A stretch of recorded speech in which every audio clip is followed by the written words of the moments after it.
Hey everybody, welcome back to another episode of Expats in Ukraine with your host, me, Corey. Today my guest, he is from the UK. His name is Ed, and he is a documentary photographer. What's up, Ed? Hey Corey, how are you? How are you, man? Do you like my shirt? I love your shirt. Can you explain the story behind this shirt? There's a guy called Volodymyr who raises money for drone detectors and supports the Ukrainian army on Maidan, and he just randomly gave us these Putin shirts one day. Yeah, and I'll show the back of my shirt if you can see. So. Love it. But yeah, so the first time I met you, we met at Maidan, and also Devin was there as well, right? Yeah. And then there was this guy Volodymyr, and Volodymyr, he was just happy to have us there, and he just kept giving us free stuff. He's just super happy to see international visitors and people talking about Ukraine on an international And what stage. is he fundraising money for again? Drone detectors. Drone It basically detects enemy drones and can alert people of any dangers coming. That's great. He gave me a patch that I have on my banana bag that I still have there. He gave me this, I guess, like, it looks like Joe Biden to me. It's like a little military doll. I don't even remember. Yeah, he gave me that. It has like half US flag, half Ukraine flag patch on it, and it kind of looks like Joe Biden with like his hair or lack thereof. He's got Boris Johnson ones as well. Storm Shadow missiles. Yeah, and then he gave me the shirts. He's gave me all sorts of stuff, man. I'm really thankful. He's such a friendly guy. But yeah, so the reason why I'm wearing this shirt today is because when I met Edward, this guy gave it to me, and I thought it'd be a fun inside joke. But Ed, so we'll get right into it. Why are you in Ukraine right now? I'm in Ukraine right now because I work with a charity called Firefighters. We have been in Ukraine for over 10 years supporting the state's emergency services. Mm-hmm. My role within the charity is mainly like content creation. I'm a documentary photographer. I filmed a short film for them last year. And I've also started a mental health support program as well within the charity. So we're running something called Brave Minds, which is primarily there to support Ukrainian firefighters with mental health and wellbeing support. That's amazing, man. I know you're doing a lot of work with firefighters. You're fundraising for fire trucks. So let's talk about like some projects that you previously worked on. You did this documentary about fundraising for fire trucks, right? Yeah. Well, so the documentary was about the contribution of fire aid so far. So the charity's donated 118 fire trucks and vehicles and over 200,000 pieces of equipment so far. And the aim of the documentary was to inspire UK policymakers, people in the government, to continue that support for the Ukrainian fire sector. We had a change in our government last year, so it was really important to show them how important it is to continue supporting Ukrainian firefighters and continue delivering this vital equipment. And as a direct result of that, we've got 32 more fire trucks to come very soon. Well, that's great. Why did you decide to make a documentary about this? I mean, there's so many things to make a documentary about, and why are you so passionate about, firefighting? I come from a background of flood rescue in the UK. So for me, I had a genuine interest in how emergency service workers were still operating and working in Ukraine. And when I initially started working with them, I was talking to firefighters, and they didn't just see me as a documentary photographer or some press guy. They saw me as a colleague because we were able to talk about rescuing and we had this common ground. So I was able to ask kind of more intimate questions about how they deal with trauma after incidents. And it was really inspiring me to raise awareness of the amazing work that these people are doing on an international basis, because firefighters aren't really represented very well outside of Ukraine. Mm-hmm. And you've been in Ukraine for 3 years, more or less, right? Yeah, on and off since March 2022. Okay, and then why did you decide to come then? So I previously worked as a nightclub photographer. So I was working for like 6 or 7. It's a big change. Yeah, well, not so much. It's basically a war zone as well. So nightclubs for 6 or 7 nights a week, and I just never saw daylight. I was in this really depressive phase of my life where it was a pretty much dead-end job. The money was good, it was self-employed, but it would never really lead to anywhere. And I remember vividly sat up at 3 o'clock in the morning editing photos after a club shift, watching the full-scale invasion happening just live on my Facebook newsfeed. And I just remember sitting there thinking, I want to do something. I've got a skill. How can I utilize that to help people? Oh, wow. Yeah. So what did you see when you were watching the full-scale invasion? What did you see that motivated you to actually come to Ukraine? We're like, I have to be there. Well, I guess I can't really remember exactly what it was, but I just remember seeing the Russian soldiers crossing the border and just seeing the injustice of a larger country invading a sovereign nation, and just the risk to so many people's lives. I just felt compelled to do something good for humanity. Mm-hmm. Wow. And so you crossed into Ukraine in March 2022, you said? So initially went to Poland for a week, and then I actually came on a small photography commission. So I was working for a small photography agency at the time, and within about 2 hours of being at the Medica Shihini border, I put my camera down and started volunteering. I said, how can I help? And I subsequently ended up volunteering at Przemysl train station, distributing like immediate humanitarian aid at the train station as people were getting off the trains. And then I started using my photography skills to help those charities, raising money and coordinating donations. Mm-hmm. Do you remember the names of the charities? Unfortunately, it was they were so small, and it was like Perron 3, which means platform 3 at Przemysl train station. So I don't really have much information on those people or what they're doing now, but it was just something. It was a reaction to what was happening, and something that I could immediately do to help. And then I actually went back to the UK after a week, and immediately felt guilty of going home. So I did some fundraising, raised a bunch of money, came back. And back to Poland? Back to Poland, and then very quickly ended up in Ukraine, in Dnipro. I think it was something like the 10th of April that we were there. So you went from Poland to Dnipro directly? Yeah. Wow, no stop in Lviv? It was a humanitarian aid delivery. Okay, so wow. it was a convoy that had been arranged, and I really enjoyed it, and I realized how valuable photos of humanitarian aid drops and stuff could be.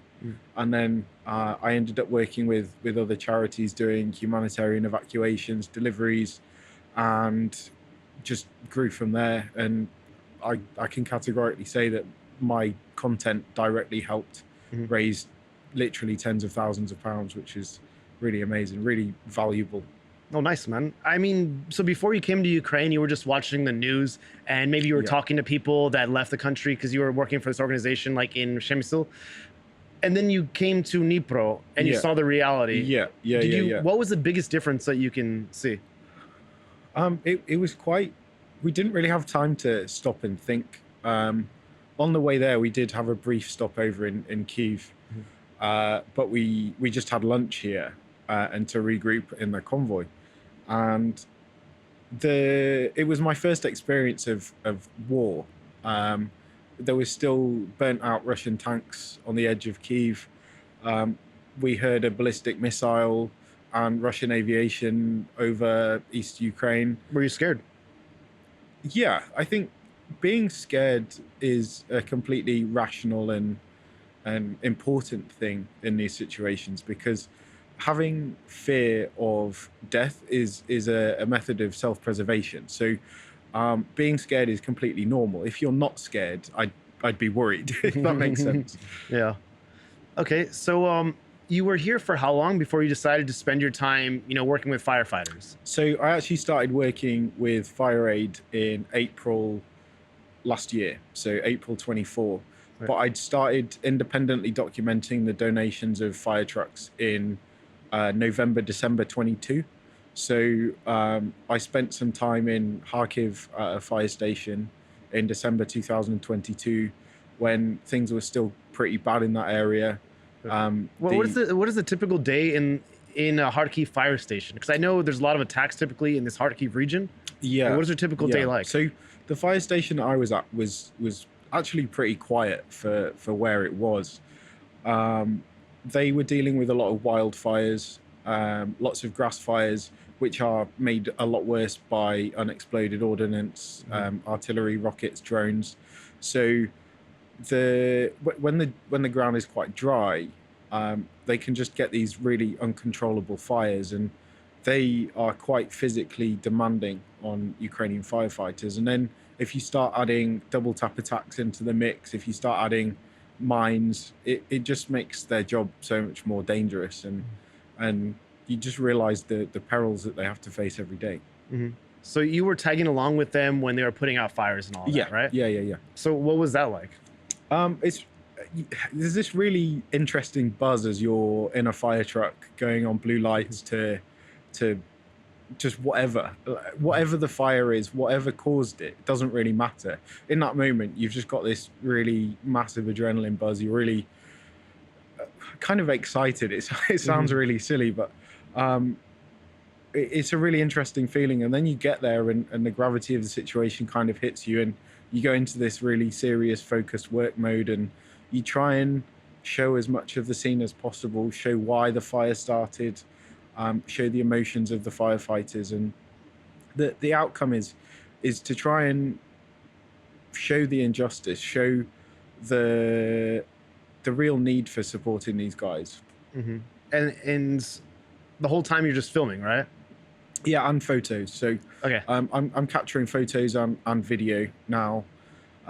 Initially, I was just taking photos, and then the video element came in when we realized how valuable a video could be, how valuable filming could be, and I'm very fortunate that we've got some financial backing to support proper documentary film now about Ukrainian firefighters. Oh, congrats. Yeah, we were talking about that before we started filming. Yeah. So you just got some funding. Yeah. And you're working on a documentary now about these firefighters, right? Yeah, so the whole concept is that we want to make a documentary film about Ukrainian firefighters to represent them on an international stage, and raise awareness of their courage, resilience, but also raise awareness of the mental struggles that they face. And it's going to be kind of like a fundraising tool for our Brave Minds project as well, to raise awareness and funding for that. Yeah. After somebody watches a documentary like this, because I've never seen a documentary like this, about Ukraine, specifically about firefighters. Yeah. It's very unique to me. Yeah. But what is something you wish, or one thing that you wish people would take away from this documentary after they finish watching it? That's a really interesting question. So actually, this format that we're looking at is quite common in the UK. We have a load of like British documentary series about kind of emergency service workers, paramedics, lifeboat crews. So I'm taking that format and trying to apply it here. And what I want people to take away is that they can support these people. They can do something. And I want to humanize the uniform, because when you see a person in uniform, whether it be a police officer, a firefighter, a soldier, you see the uniform instead of the person. So what I want to do is add that human element back in, and really share some details about these people's lives, and make people connect with them. Okay. Let's humanize them a bit. Like, who are these people? What kind of background do they typically come from? Yeah. So most of them are ordinary people that want to serve their community. I was quite horrified to hear how low Ukrainian firefighters' wages are in Ukraine. An entry-level firefighter is about $7,000 a year. So you realize that these people aren't becoming firefighters because of the financial benefits or anything else. They're becoming firefighters because they want to serve their community. They're good people. And so they can inspire us all to do better and be better for the good of our friends, families, colleagues, and our community. Yeah. And you've been documenting them for a while. What has changed, like, over this year or a year and a half you've been working with them, right?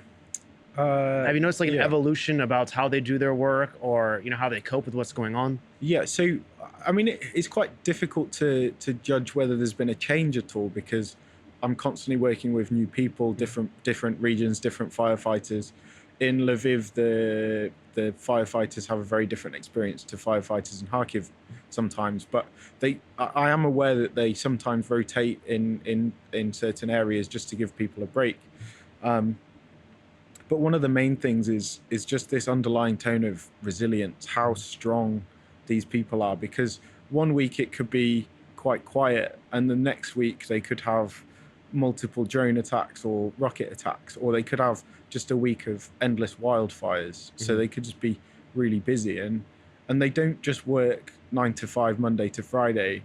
They work 24-hour shifts or 48-hour shifts, or if there's a major fire, they can even call in the off-call team. So the team that's on their rest day could be called into the fire station, and they don't get overtime pay. They're doing it because they want to serve their community and save lives.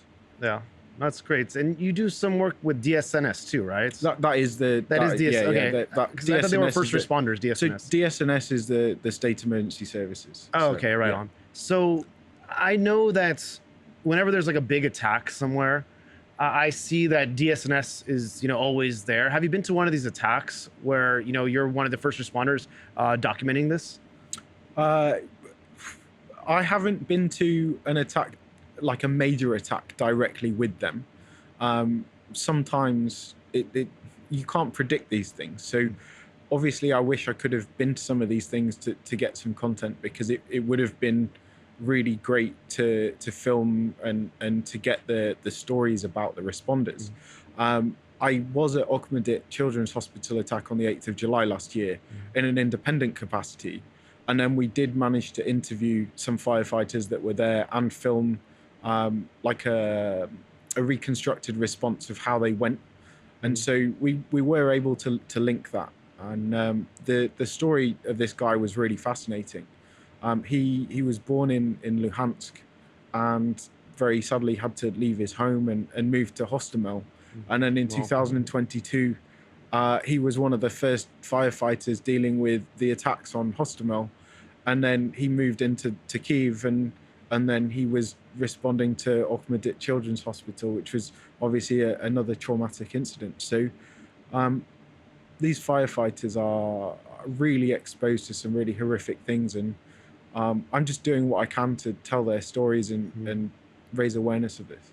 So what do you make of that attack on the hospital? Do you think it was a direct attack, or do you think there was something else? Yeah, so I mean, there's been military analysts that have analyzed the footage of the KH-101 rocket hitting the hospital, and it's at that 45-degree angle on the approach. So that is a typical attack line for that type of munition. So just seeing that footage and understanding that was the intended target it's really disappointing in humanity, because knowing that somebody in the world is capable of doing that to such a vulnerable group of people is absolutely horrific.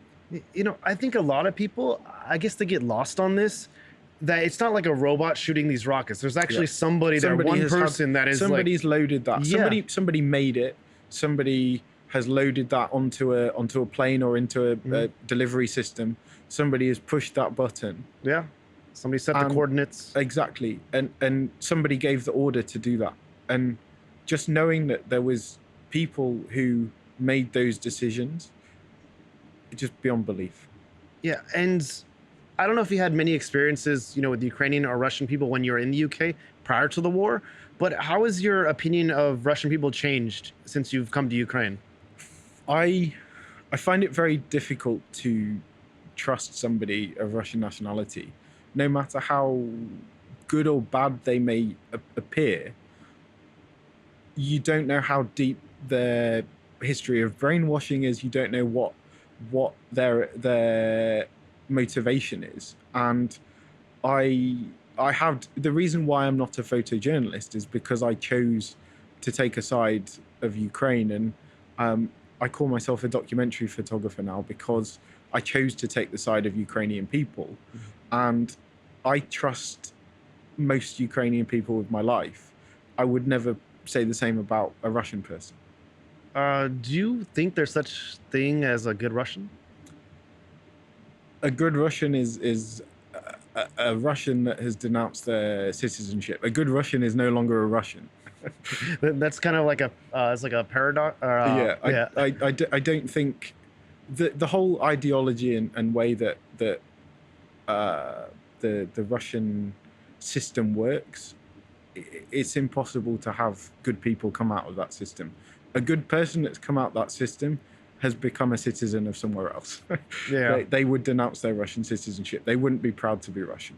Yeah, it's also I feel somewhat similar. My opinion is somewhat similar, but also I think even those people that are good Russians that denounce their citizenship that left, these are the good people that actually could have changed their country, but instead they chose to flee. Yeah, one of the things about the people who fled, they fled not because they wanted to end the war.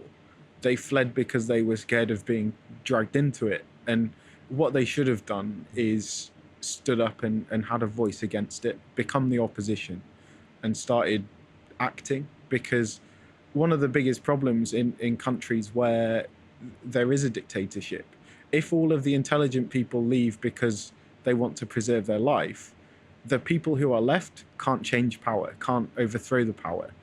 It's the intelligent people that need to lead that and encourage people to stand up. Yeah, to me, the analogy would be it's like a prison, but then all the guards left. Yeah. And so now it's just the thugs like running the prison. Yeah, exactly. Yeah. Exactly. And so you kind of blame the prison guards, like, why did you guys leave? Yeah. We don't want to get involved. Like, well, you could be the one that actually makes it better. Changes it and makes it better. Yeah. Yeah. 100%. But either way, I mean, just my opinion on it. So I know that you've been to many regions in Ukraine, right? Documenting, what's going on. What cities have you been to? Like, near the front line? It's probably easier to. Well, I haven't been to many frontline places. I'll just be honest and say that. If I have a rule that if I'm being shot at, I'm too close. So I've been to Kherson, I've been to Mykolaiv, Odessa, Dnipro, Kharkiv, Krasnopilia, which is 6 miles from the Russian border. You may have seen that in the news this week. A hospital got hit. One of our fire trucks was actually there and was damaged, but thankfully it will be repaired very soon. I've been to Sumy, just all over the place, My work is so diverse that it takes me to some of the most beautiful and remote parts of the country. What is something that you've seen on your travels that just stuck with you? Something that is, I don't know, it just stuck with you. It's something emotional, maybe something that you saw that you I think that can't get out of your head. One of the most amazing things I've witnessed in Ukraine is actually a byproduct of the attacks on the power infrastructure. So probably the only good thing about the attacks on the power infrastructure is that there's no light pollution. And so when you have a clear, dark sky, you can see stars, and you can see stars on a level that you've never seen before. And I just vividly remember sitting in Zaporizhia at about 11 o'clock at night, looking up at the sky and being able to see the Milky Way in the middle of a city. And that's just unheard of. You don't get those experiences in life. And to witness something like that is absolutely amazing.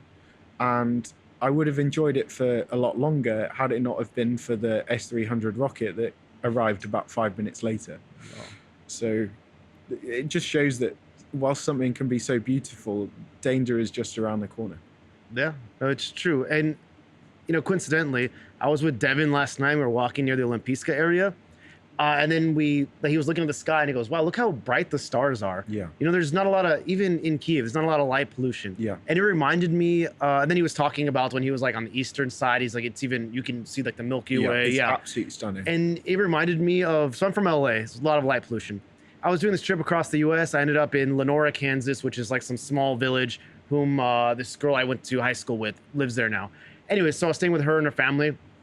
And it was my first night there, and I went outside to go smoke a cigarette. And I'm smoking a cigarette, and I look up, and it's so bright. You could see all the stars. And I was like, what the hell? And I called them outside. I'm like, Sarah, Michael, come outside, check this out. And they're like, what? And it's like maybe 11. They're like getting ready to sleep. And I'm like, check it out. And they look up, and they're like, so? And I was like, I think the stars are like, this is every night, bro. I think it definitely takes a special kind of person to appreciate these things. I think our response to trauma and our response to life experiences makes us appreciate the small things, just appreciating the stars or appreciating nature. And it's really important to sometimes take a moment to enjoy things like that. Yeah, and my girlfriend is like that, and I really, love this about her. She'll look at a sunset, sunsets every day, and she'll go, wow. Yeah. Like and you've she'll never like take seen it. photos. You've Yeah, never seen it before. Exactly. Sunsets are just magical, and it's these experiences that bring us happiness. Yeah. And the reality is that happiness is the most important thing in life, and our pursuit of happiness is what we need to focus on. And if we enjoy sunsets, or if we enjoy looking at stars, we should do more of that, because there's only so many days where we get chances to see this, and if we can see it, we should. No, it's true. I don't know if I become like pessimistic or just, I don't know what it is, but yeah, when she's like, awing over like the sunset, I'm like, it's a sunset. There'll be one tomorrow. Well, tomorrow's not guaranteed. It's not guaranteed. Yeah, it's true. So you should enjoy it while it lasts. Yeah. So speaking of, pursuit of, happiness, pursuit of peace, what is the best way for Ukraine to achieve peace throughout this war? That's the big question. Honestly, I genuinely don't know how to answer that, because I'm not Ukrainian, and so for me to answer how Ukraine should have peace is not fair. It should be up to Ukrainian people to decide how they want peace and what peace means to them. Oh yeah, no, I feel the same way. I mean, I do kind of have a dog in this fight because I live here. Been here 10 years. Everything I know is here. But I feel like, it's up to the Ukrainian people to decide the fate of their country and the future of their country. But there are a lot of countries deciding what the future of Ukraine should be. One of them, namely, is the U.S. Yeah. What do you make of this ceasefire negotiation that the Trump administration is talking about? The concessions Ukraine has to give in order for there to be peace. What do you think about all this? I'm quite worried about the way that the U.S. is handling the situation. I think it's quite dangerous to ignore a lot of Ukrainian people's wishes and views and values. The sudden shift and change in US policy towards Ukraine has obviously had a very damaging effect on global politics. I just feel a little bit disappointed because the US has for a long time been seen as this global supporter of aid and medical support, and then all of a sudden they've just dropped off and started withdrawing from Europe, withdrawing from Ukrainian policies and support. So I think it's just a really difficult time. I'm sure you have a lot of Ukrainian friends. You talk to a lot of Ukrainian people that are invested in this war. What are their thoughts on what's going on with the US's policy towards Ukraine now? Just utter shock and disbelief that something so horrific could potentially happen. And there's a lot of people saying that they're seeing that the Trump administration has a lot of pro-Russian values, and I think that has some very difficult and dangerous implications, not only for Ukraine but the rest of the world as well.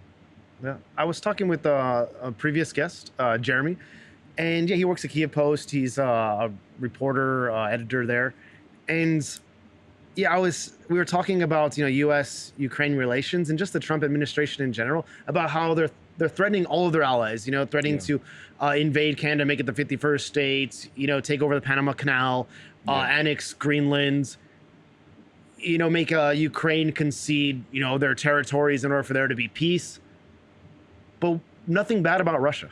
Yeah, it's quite scary. And the Trump administration is saying that they want to avoid World War III, and yet they're provoking their allies. They're pulling out of global peace treaties. They're withdrawing from all of these things that make the world safer. And so I think we're at probably the most dangerous part of global politics in my lifetime. Yeah. And what is the implication for Europe if Ukraine loses this war, in your opinion? Because you're from Europe. Yeah. So the implications, I think, are quite big. There's a lot of former Soviet countries that are very concerned about what could happen if Ukraine loses, or if Russia has a victory. I know there's countries bordering Russia that have recently joined NATO, like Finland. They're one of the most advanced countries in terms of protecting civilians. They have some of the most advanced shelters for the civilian population. And I think there's a lot of fear in European countries about what could happen. I know Poland's expanding their military. And I saw something about Elon Musk recently taunting the defense minister of Poland, and I was like, you don't provoke the Polish defense minister, who's currently building the largest army in Europe. Yeah, but Elon Musk doesn't care. He's provoking everybody. Yeah, I mean, he was not campaigning, but he held like a speech for the AfD before the German elections. Yeah. He's like meddling in everything, man. Yeah. I do not like this guy at all. I have a firm belief that somebody should not have a position of power if they have so much money. Yeah. Because somebody who is a billionaire, or somebody even a millionaire, they're not a millionaire because they're a good person. They're not a millionaire because they've been good to people. They're millionaires or billionaires because they take advantage of the working class. Yeah. They take advantage of workers. They push workers' rights, and they make people work in awful conditions for their own gain. And so for them to have political power to make decisions on how a country is run is just totally wrong. Yeah, I mean, I agree with you to an extent. I feel like you can make $1 million without being a bad person. Yeah. But once you get to maybe like multi-million, hundreds of millions, $1 billion, this is when these aren't good people. Yeah. And then now they're you only become that wealthy by taking advantage of people, or just not being a good person, you know? Exactly. And unfortunately, the US is basically run by oligarchs right now. Yeah. And it's very sad to see, you know, Trump's cabinet, I think it has the most millionaires and billionaires like in history collective without Elon Musk involved. Yeah. Yeah. And it's such a shame to see, you know, the US devolve into this. But there are a lot of, I don't know, uneducated, ignorant, and just backwards minded people in the US. Yeah. And unfortunately, 70 million people voted for Trump. Yeah. So it's not like just it wasn't even a large margin. He makes it out like it was the greatest victory. Yeah, he has a mandate, bro. It's the greatest victory in the history of America. And it's like, no. When they say make America great again, they should be making America Great Britain again. And bring the exactly. I'd rather be Great Britain at this point. I tell people I'm Canadian, eh? You want to go watch a hooky game, eh? Yeah. Well, if Canada did become the next state, then Canada may be able to take over the USA somehow. Yeah, I know, but you know, these political pundits like on Fox News, they were saying, well, if Canada became the 51st state, they're more left-leaning, so it would skew elections into. And then they're like, I don't care, they need to be the 51st state. You know, Governor Trudeau Yeah. How cool would that be? Yeah, it's so weird. Like, I don't know, the mental gymnastics. Either way, I don't know if he's serious or not, but it's not funny anymore. No. Yeah, he keeps talking about it. 51st state. To me, it's like so crazy. But anyways, back to Ukraine, because I can talk all day about the U.S. and it's nothing good to be said there. But anyways, what do you think about the current state of the war right now? I know there's, you know, they're getting pushed out of Kursk, unfortunately. The Ukrainians no longer hold Sudzha. I guess they're making ground in Toretsk. And they're making, Ukrainians are making a push in Belgorod. So you've met a lot of these people that are military people or people that are involved. What do you think about the current state of the war? Like, where is it headed, in your opinion? I can see that the front lines are quite stale at the moment. There's not been a lot of movement in certain areas. Obviously, there's those recent pushbacks, and it's annoying for Ukraine to lose territory that they'd gained in Russia, because that could have been a very helpful bargaining tool. But right now, Ukraine desperately needs more military support. The biggest thing we can do in terms of humanitarian support is provide weapons for Ukraine right now. Because if we can allow Ukraine to push back and win, then less civilians are going to die. Whereas if we freeze the war today and wait 6 months, Russia's just going to rearm and reinvade and come back even stronger. So the strongest thing Europe and the world can do right now is to give Ukraine the strength it needs to push Russia out.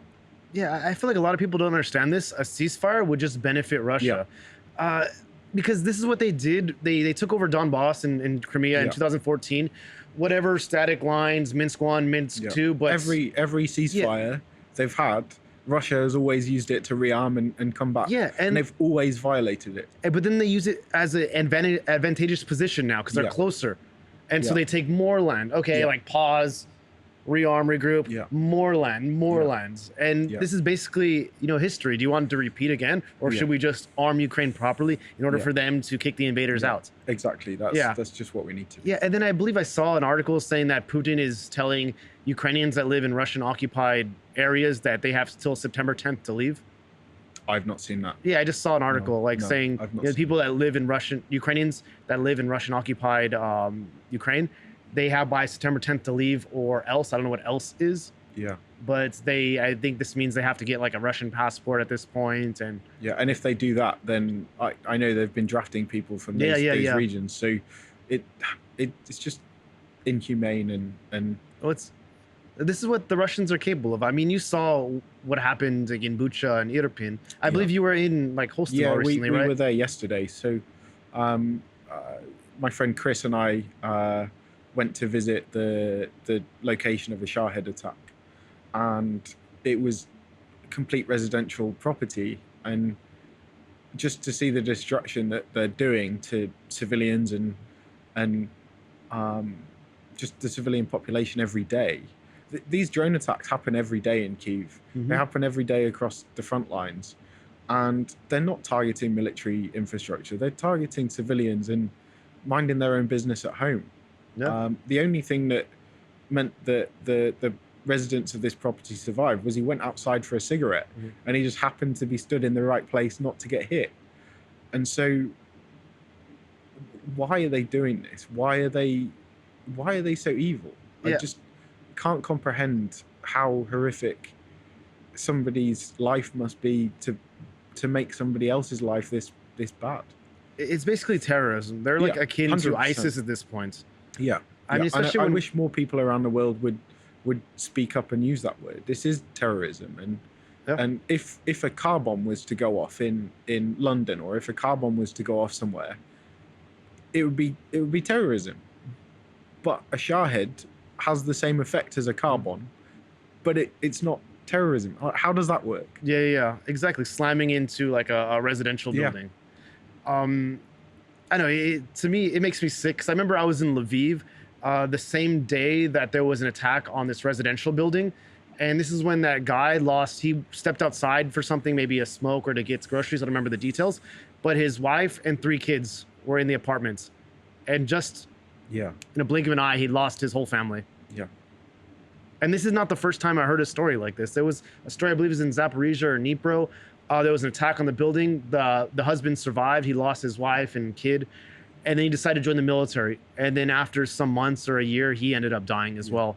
So it's like you lose like a whole family. It's sad, man. It's genocide. It's genocide. They're just trying to kill Ukrainian people for what? For financial gain and resources. Like, why? Yeah. I know, because Putin, he wants to rebuild the Soviet Union. I don't know. Russian Empire, something about history. I don't know. Yeah. It's sick to me. And I remember going to the funeral of that one guy in Lviv, and it was just so sad. The whole city basically stopped and came out for this funeral. And Lviv is small. They just have like the center area, Plosha Rynok, and then surrounding areas. It was like in the main church there. So many people, I was lucky enough to be able to go inside, and it was just so sad. His head was down. There's caskets there, and he's crying, and people are coming up to him, presumably close friends, relatives, and just, trying to make sure he feels better. And he was just crying the whole time. And then they walked out to like the main square in Plosha Rynok. They did like the trumpet. They were playing like the trumpet. They did like this last farewell before they puts the caskets in like the hearse and take them to the cemetery. And it was just sad. Like he was, I don't know, just a shell of a human. Yeah. Like his soul his whole life. Yeah. And I just can't comprehend that at all. It's just so horrific. Yeah. And I wish more people, like JD Vance needs to come and see that. He can't sit there and say, oh, I watched watch the war of Ukraine online. I know what's happening. He needs to come here and feel that. He needs to see that. Yeah. In a lot of ways, I think JD Vance is worse than Trump. Yeah. Yeah, because Trump, I feel like he's just like an idiot. It's like misinformed, but just dumb. Yeah. And when it comes to JD Vance, I feel like he knows what he's doing. It's like calculated. Yeah. And before he was an outspoken critic of Donald Trump, calling him America's Hitler. Yeah. What happened? Yeah, exactly what happened. Because he has no spine and he's evil. Yeah. They're doing it for their own gain. Yeah. He's just latched onto something that he thinks will make him popular. And like all of them, Marco Rubio, Ted Cruz. I remember when Donald Trump was campaigning against him, Trump was saying such nasty things about these people. Making fun of little Marco. Making fun of Ted Cruz's wife. Yeah. And now they're all kissing the ring. It's sick to me, man. Kissing the ring. They're kissing the ring on both knees. Not just that, maybe. Okay. But anyway, so are you optimistic about Ukraine's future? Yeah. Knowing, I feel like we need to be optimistic. We need to show support and show willing, because if we lose that optimism, what does that say around the world?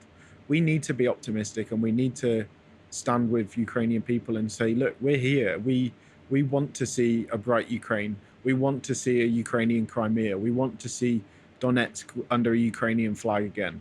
We need to be there and be optimistic for them. Yeah. So I know that it's hard for you to speculate on how the war will end, but I'll just ask, how do you think the war will end, man? Do you think it'll just a war of attrition for many more years? Do you think the EU will step up? I think the EU has to step up. And I think that's what I want to happen. And that's what I'll say. I want the EU to step up, and I want the EU to take the place that the US has taken. And I want European allies to come together and be stronger, be what the US was.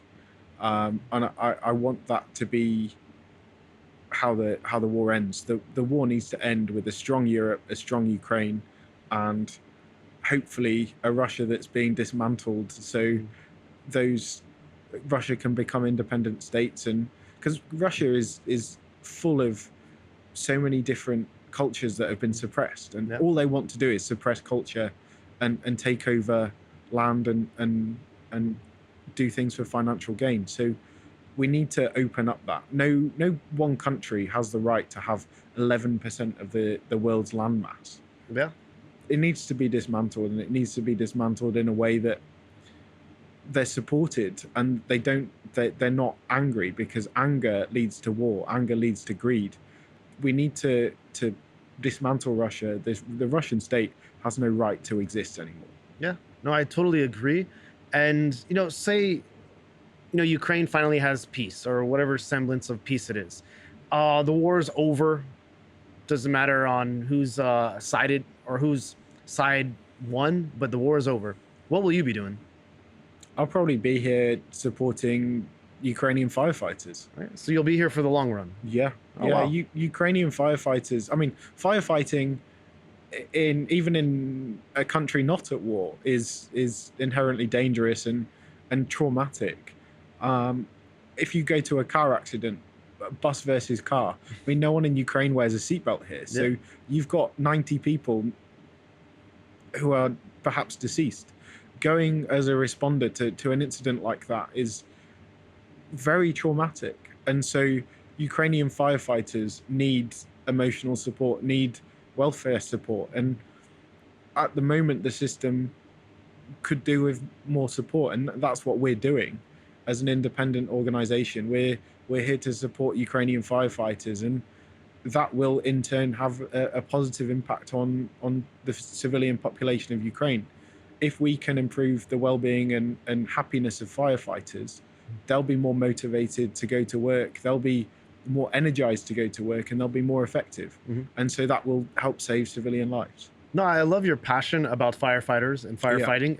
Yeah. No, it's great. It's so important. Yeah, no, it's very important. I just never thought about it before. Our firefighters and the fire sector is an integral part of a functioning country. So if you have a well-trained professional fire service, you have a very good country, essentially. If your fire sector is well funded and and those rescuers are able to do their job properly, things are a lot safer, and then people are happier. Yeah, it has a massive knock-on effect. So we have the opportunity to positively change the future of the fire service, and hopefully support Ukraine long term. Yeah, no, I'd love to talk more with you about this, but we reached our time. Is there anything that we didn't discuss that you'd like to discuss? No, I think that's all. Yeah, I think we discussed everything as well, and that was a really good talk. So I'll tell you what, if people want to, I guess, follow you on your social media, or maybe they want to learn more about these organizations that you're mentioning, Fire Aid, for example, you can look in that camera, plug away. Okay, so my Instagram is edward.snaps. The firefighting charity that I work with is Fire Aid, and we launched our Brave Minds charity. Sorry, can I do that again? Yeah. So you can find me on Instagram at edward.snaps. The charity I work for is Fire Aid, and our mental health support program is called Brave Minds, all on Instagram, Facebook, and maybe X. We're not sure yet. We're boycotting that. Blue sky, man. Blue sky. Yeah, that's all the about future. blue sky. Yeah. But okay. Thanks for joining us, Ed. I'm going to sign off really quick. So thanks for watching this episode of Expats in Ukraine with your host, me, Corey. If you like this episode, give it a thumbs up. If you want to comment down below and see how you can support Ed in his firefighting journey, go ahead and comment down below. You're going to read the comments, right? Of course. Bam, there it is. Okay, great. And if you want to see more episodes like this, subscribe to our channel and we'll bring you some more. But Ed, thanks for coming on. I'd like to shake the hand of the guest over here. Bye. Come on down. Whoop. Thanks for coming on, bro.